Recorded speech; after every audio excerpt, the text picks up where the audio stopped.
welcome back. So what's the next logical step after putting primer on? Find the battery cables, put a battery in it, and going to do a compression test on it and see how the compression is before taking the engine out, because the starter motor is mounted in the gearbox, and if I take the engine out then I can't turn the engine over to compression test it. So anything I need to do to it, I want to do while it's out. So compression test next. So I'm just going to get the air line, give everything a bit of a hosing down, and pull all 4 plugs. And we'll see what she's got. So just pulled all 4 plugs. Little compression tester there. Just got the other day actually. Well worth having around. I mean, sake of like 20 quid or whatever. Gives you a very good idea of different engines if you're like messing with this kind of stuff. I actually bought a diesel one already for a different job, and again, it was a lot more expensive than the petrol one, but still a handy thing to have. So we'll go through them all. I have no idea what kind of compression to expect out of these, but we'll just see what kind of a variation we have, and maybe someone else has an idea of what theirs is and we can compare them. Okay, so we've cylinder 1, 2, 3, 4, I believe. Just stuck that on 4, and we have cold 105. So the engine's cold, choke is jammed open, throttle's wide open. I tried that a while ago, but I didn't have the throttle stuck open, and I was only getting about 70. So yeah, just up towards 105 on that now, right? Yeah, it is 105. So we'll go through the rest and see what we've got. Now, cylinder 3 is behaving weird. I had 94 in that a while ago, and now I'm not even getting it to 50. I've taken the pipe out and reset it and stuff, so I'll try the other ones and jump back to this one again afterwards. There's cylinder 2 giving me just a bit over 105 as well on that one. Now, cylinder 1 is giving me, what's that, 75, 80, 85, just under 90. But that cylinder gave me 105 a while ago, so I'm gonna let the battery charge up a little bit maybe, and just recheck those. Seem to be getting just shy of 90 on that one. I think I got a little bit better a while ago, but I'll give it another shot and just see if it changes. So that's about as good as I can get it. 80, 90, 105 and 112. It's fairly poor. We'll have a think about it. Okay, so I was thinking about it a bit, and I think I just what I need to do is let it run a while, if I can get it to start, and let it warm up a little bit and get some oil into the lifters, and then we might check it again and see what we have. So try and get it started first. The main problem is I have no accelerator cable, so I either need to wire something to the starter back here, or else I need to trying to get it started without any throttle.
Cylinder 2, 95 psi. Cylinder 3, 95 psi. Okay, so this is looking a bit hopeless, but engine's hot now. This is cylinder 1 at 100 psi. And cylinder 4 we have nearly 110.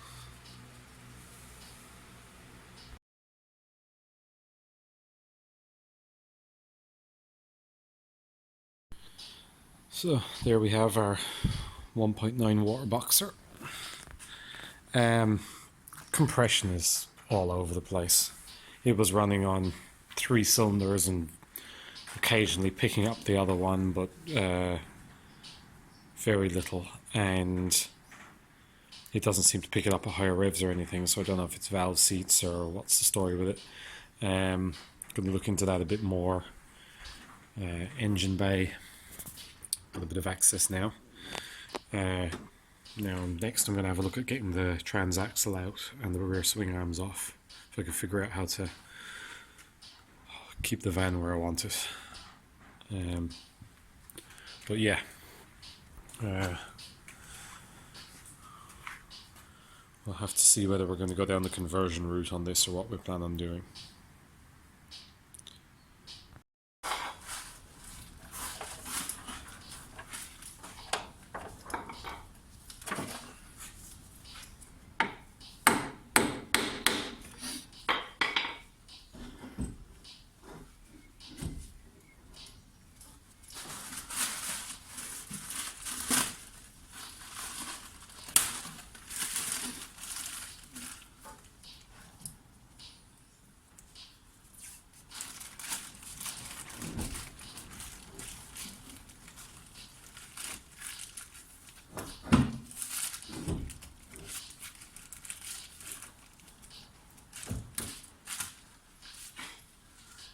So, what did you do at your Sunday afternoon?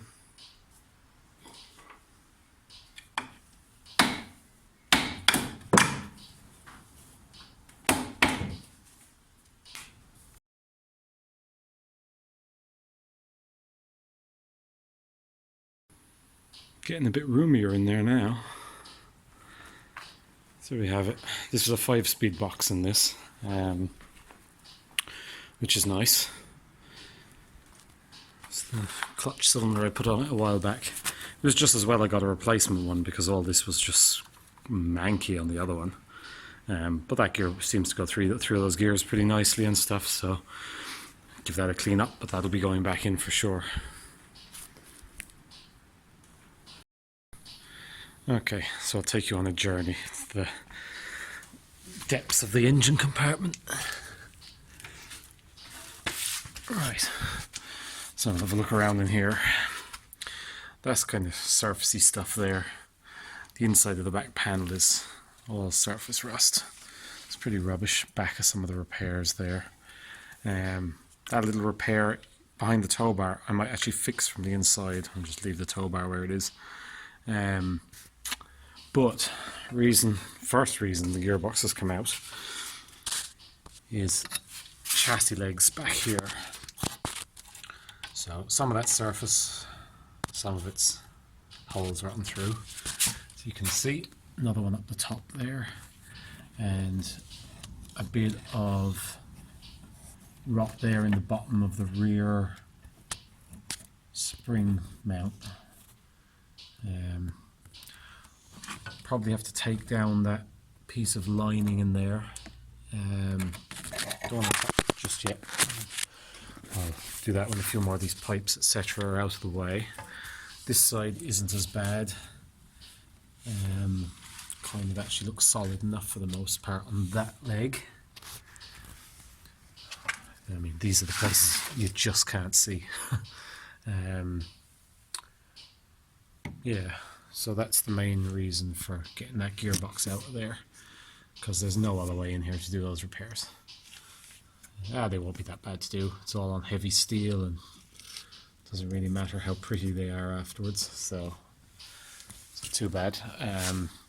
That section I cut out a way back, I just haven't welded it back in yet, and a little bit on the bottom of this thing.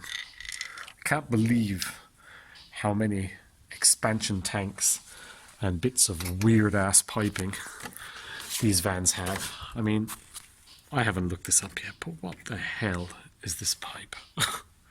Goes all the way around, teeing off to everywhere. I mean, were they just a nightmare for airlocks? I don't know. Strange. I mean, fuel expansion tanks and header expansion tank and a second header expansion tank inside the flap here. Weird. Swing arms actually look good. Actually quite heavy steel, and there doesn't really actually seem to be any rust on them. They're filthy dirty, but doesn't seem to be rusty, which is nice. Yeah, I'll climb back out of here. I'll just take a look up onto the side here as well. So there's stuff we've already been working on. In the middle is actually not bad at all. I mean, I'll give a good long day or two under here with the grinder and the wire brush on it, but fairly happy with it really. Bit of kind of delamination there with rust coming up below that, so I might cut off one of those and just patch in a piece. It's fine under the gearbox mount, and all the other side, which we've already done.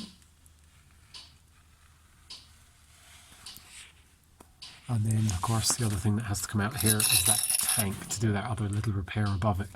Tank probably also wants looking over, in fairness, and if it's not too rotten, a bit of a paint up.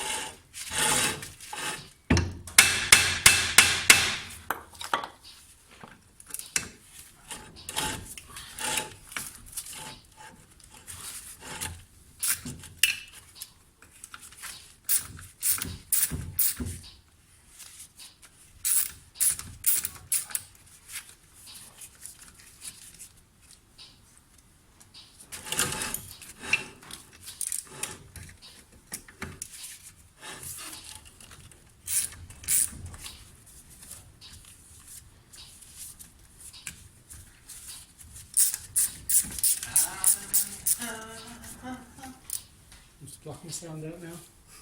Huh? Gonna have to cut my sound out now. You singing in my video? No, I'm gonna leave it there.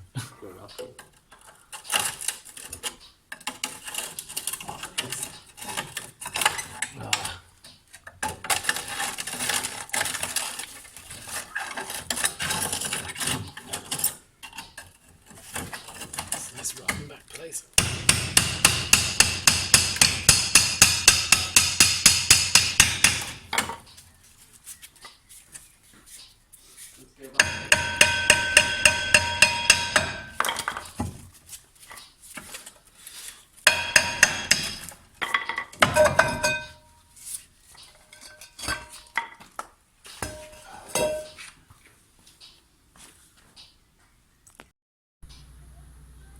I've been busy.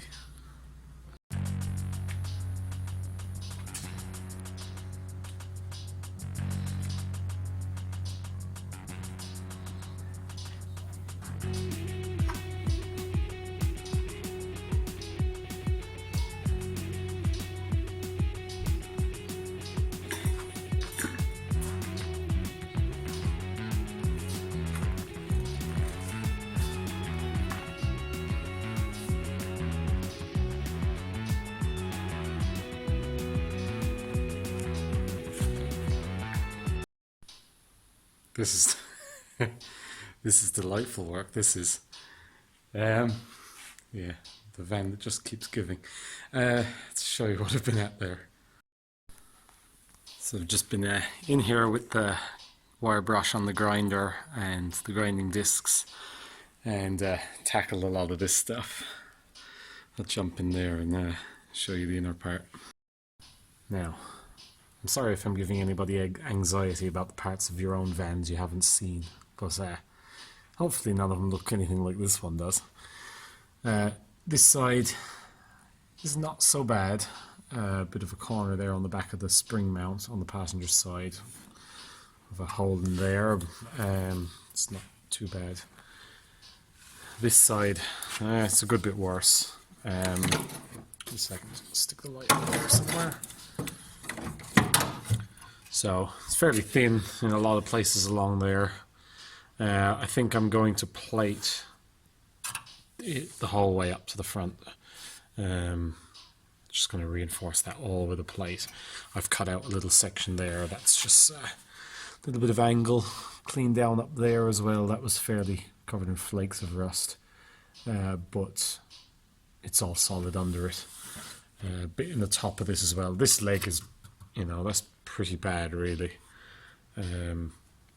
Spring hangers, or not spring hangers, the inner suspension mount, wishbone mount, it's okay. Had some big old flakes of rust on it on both sides, but it's okay.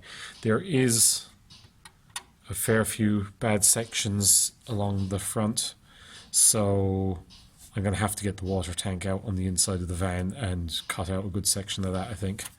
There's no way around it. I just have to hack in and sort that out. But at least it doesn't affect this too much, and it doesn't affect the outside of the van.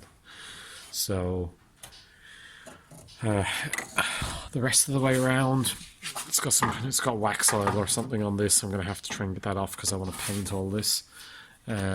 Inside of the back panel, it's actually okay. I've just cleaned it all up.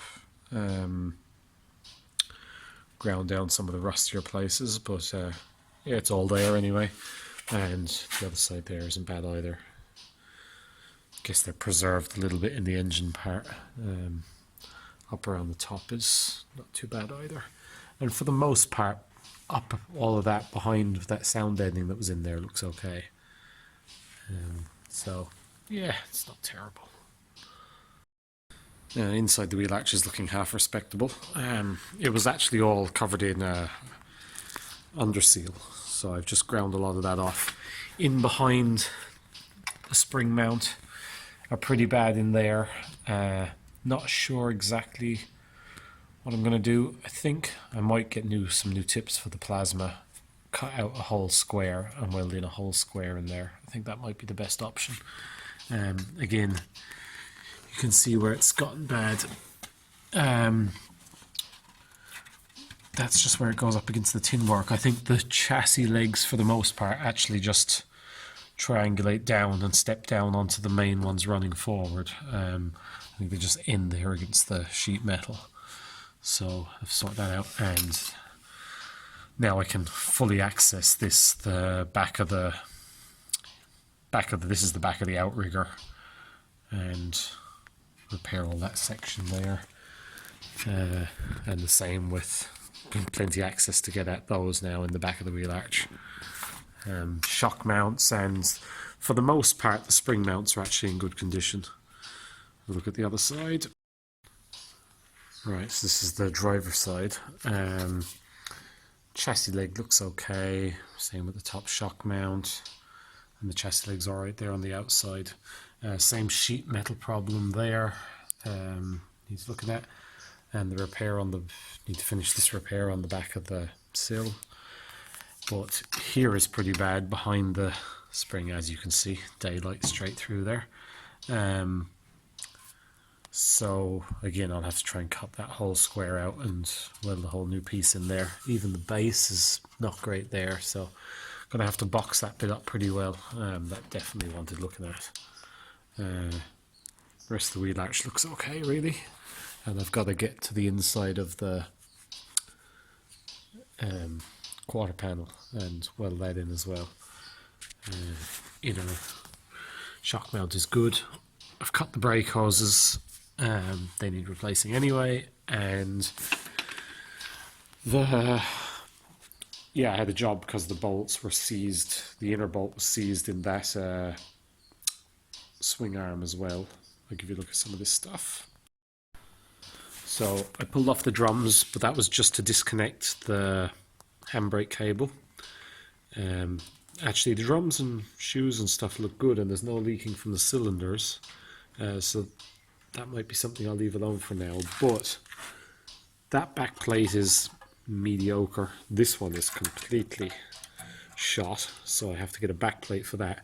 The swing arms, I need to give them a knock around there, just clean some of that off, but they seem for the most part to be good and solid. Gonna order new bushings today because I'm not leaving this. I want these back in as fast as possible. I've got to get that sorted just so the vans can be rolled forward out of the way. Shocks are out. I think they're okay. I'll give them a clean up and just paint them. Rear springs, gonna get that gearbox cleaned up as well, and yeah, because that's going to be going back in with the swing arms. Yeah, we'll talk about what we're going to do with that and what we are thinking what we're thinking about engines. I'll talk about that in the next time. So these videos keep getting long really fast, just me yakking away all the time. So I'm going to end this one here. I think I've ripped enough stuff to pieces here. Next time I will be driving straight on with the welding now on that side. Yeah, cleaning up this gearbox. There's loads to do. You'll see next time. I'll do something. So thanks for watching. Don't forget to subscribe if you haven't already, and if you'd hit the like button please, that'd be great. We also have an Instagram page. I think it's Colin the T25. You'll find it on there anyway, so sometimes that has a few little things that may be jumping ahead of this a little bit. Talk about the engine and stuff next time, a little bit of what we're thinking of doing. But yep, so thank you. I'll leave you at that. Cheers. See you later.